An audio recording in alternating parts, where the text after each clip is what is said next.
আসসালামু আলাইকুম, সবাই কেমন আছেন? আবারও চলে আসলাম আজকে মুড়ির ভর্তা নিয়ে। মুড়ির ভর্তা বানাতে আপনার পেঁয়াজ নিতেছি, পেঁয়াজ কুচি কুচি করে কাটতেছি।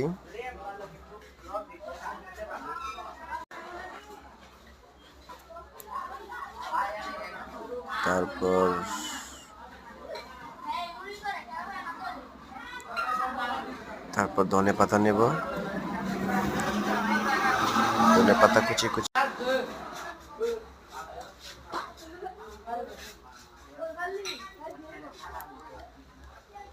তারপর দেব কাঁচা মরিচ,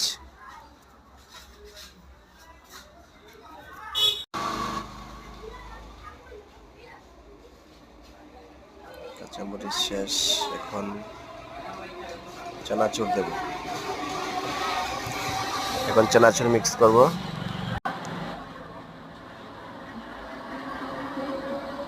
চানাচুর প্রায় শেষ, এখন এটাকে মাখাবো সরিষার তেল দিয়ে। এখন এটাকে মাখাবো। কে কে খাবেন চলে আসেন। তারপরে লবণ, তারপরে এটা ভালো মতো কষলাবো।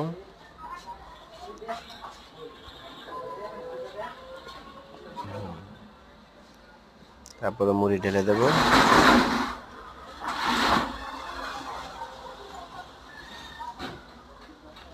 তারপর আমার মোটামুটি খাবার এখন কমপ্লিট হয়ে গেল।